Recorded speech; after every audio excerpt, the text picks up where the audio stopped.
Chers tous, je vais essayer d'être concis, d'être rapide. Certaines personnes sont en train de publier, de tenter de défendre l'indéfendable en publiant des informations disant que j'ai rencontré quelqu'un dont je n'ai jamais cité le nom depuis la découverte du corps de Martínez Zogo. Beaucoup l'accusent. Certains disent voilà les preuves, il est aujourd'hui arrêté et donc toujours dans une garde à vue qui se prolonge. Et moi, je suis pour la présomption d'innocence, et tant que son nom n'a pas été définitivement désigné comme étant le commanditaire et les autres commanditaires et les bourreaux et tout cela, je ne donne le nom de personne. Et c'est ce que j'ai fait. Je suis probablement le premier à avoir fait une vidéo quelques heures après la découverte du corps de Martínez Zogo, le 22 janvier dernier. Et je n'ai jamais donné le nom du président du groupe médiatique L'Anecdote. Jamais, jamais, jamais, jamais. Et regardez mes 3 vidéos et vous le verrez. Et d'ailleurs, lorsque certains, un camp ou un autre d'ailleurs, un camp et l'autre, ont essayé d'instrumentaliser mon propos, j'ai dit hop, que personne ne m'instrumentalise. Ce que j'ai dit, je l'ai dit. Pour moi, un confrère et un petit frère a été assassiné de façon atroce, et c'est bien cela contre quoi je m'insurgeais en disant il faut que nous trouvions les coupables. Je referme cette parenthèse. Après, je vous parlerai dans un instant de l'affaire dans l'affaire. Alors, des gens ont décidé de dire Claude Issiard a rencontré, je vais quand même citer son nom maintenant, Jean-Pierre Amougou Bellinga. J'aurais sollicité Jean-Pierre Amougou Bellinga pour travailler à Télésud. Déjà, je vais vous dire, Télésud ne pourra jamais me verser le salaire que me verse France Média Monde. Je referme cette parenthèse.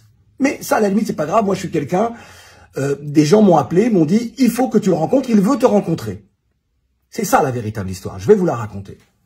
Donc j'ai dit, bah oui, pourquoi pas. Tiens, effectivement, c'est une chaîne que je connais très bien, Télésud, pour lui avoir vendu des programmes durant des années avec Charlotte Delachaux, mon associé décédé en 2018. On a une boîte de production, donc on a travaillé avec la chaîne. Et puis je connais très bien l'histoire de la chaîne depuis sa création. Et même si je pense que le Gabon a fait une grave erreur en revendant cette chaîne. Allez, je vais pas aller trop loin, je vais pas faire trop de digression. Et donc, j'accepte de rencontrer Amougou Bellinga au Georges V à Paris. C'était, je crois que c'est en 2021 ou 2020, je sais plus exactement. Et arrivé d'ailleurs dans sa suite, une personne charmante m'ouvre et me dit « Ah, je voudrais faire une photo avec vous ». Je fais une photo avec la personne, j'arrive et les gens sont pour moi en réunion dans cette suite. Alors, il y a celui que j'identifie, qu'on présente comme Jean-Pierre Amougou Bellinga, que je n'avais jamais rencontré, je ne le connaissais pas. Moi, je connais même pas le groupe L'Anecdote. J'avais entendu parler de Vision 4, mais je connaissais pas Vision 4. Et donc lui, il est assis sur un divan, il a les jambes sur le divan, les pieds nus. Les autres sont là donc en réunion. Il me présente un peu tout le monde, les collaborateurs. Je crois qu'il y a 3 ou 4 Camerounais qui sont là autour de lui, et il y a un Français blanc qui est là. Et il me dit, alors voilà. Merci d'être là, c'est le français, c'est lui qui va diriger la chaîne. Et le gars, cette personne-là, me dit, alors, écoutez, là, effectivement, nous sommes en réunion, voilà, prenez mon mail et envoyez-moi votre CV. Et là, au fond de moi, je rigole, mais toute l'assemblée, là, est gênée par ça. Et Amougou Bellinga lui-même dit, ah non, excusez-le, nous autres, on vous connaît, mais lui ne vous connaît pas. Alors, dans ma tête, moi, je me dis, vous allez confier la chaîne à quelqu'un qui ne sait pas dans quel environnement il va évoluer. C'est quand même bizarre. Mais ça relève souvent du complexe de l'ex-colonisé. Mais c'est un autre sujet, on en parlera une autre fois. Bon, et là, moi, évidemment, je joue pas le jeu parce que je dis, écoutez, vous êtes en réunion, pas de problème, écoutez, on se reparlera, on se reverra, parce que tout ce que j'ai envie, c'est de sortir de là. Ça n'a pas duré 5 minutes. Ça n'a pas duré 5 minutes. Je suis parti de là et je ne les ai jamais recontactés. Jamais, jamais, jamais, parce que j'avais pas aimé ce rendez-vous, j'avais pas aimé le contact, j'avais pas aimé le contexte. Ça ne veut pas dire que dans un autre contexte, plus tard, on aurait pu avoir un rapport mais j'ai pas du tout aimé. Donc j'avais pas du tout envie, et je me suis dit, hop, je sais exactement comment tout ça va se terminer, et je me suis pas trompé. Mais je parle pas de l'assassinat de Martínez Zogo, là je parle de la chaîne. Je parle de la chaîne incapable de trouver un auditoire, et qui aujourd'hui a une audience proche de 0. Et donc, pourquoi je vous raconte ça ?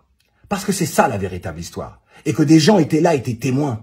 Donc d'essayer de défendre l'indéfendable dans une affaire de meurtre, pour venir me dire, oui, d'accuser Claude Issiard pour défendre, je ne sais quoi d'ailleurs, franchement c'est idiot.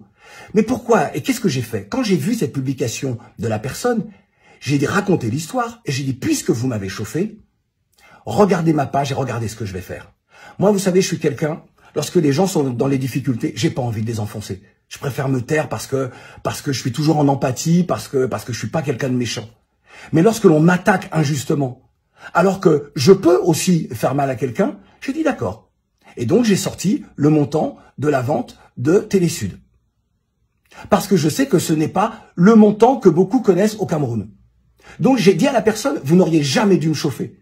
Et puisque ce sont des gens proches d'Amougou Bellinga qui m'attaquent, bon, bah, ok, je vais me défendre. Alors que moi, je ne l'ai jamais attaqué, je n'ai jamais nommé son nom. Et pour moi, il n'est pas coupable tant que la justice militaire ne nous aura pas dit qui sont les commanditaires, qui sont les bourreaux. C'est simple, c'est basique. Bon. Donc, si vous voulez, les personnes qui vont continuer à colporter, continuez à colporter. Ce que je viens de sortir là, je peux vous assurer que ça va être coton, parce qu'il y aura des répercussions. Maintenant, si vous continuez, moi je vais continuer également. Tout ce que j'ai à vous dire, c'est que dans la vie, lorsque l'on est dans les sables mouvants, ça sert à rien de se débattre. Faut juste attendre les secours. Faut juste attendre les secours. Car plus vous vous débattez, plus vous vous enfoncez. Plus vous chercherez à m'attaquer injustement et de façon infondée, plus vous vous enfoncerez. J'ai dit.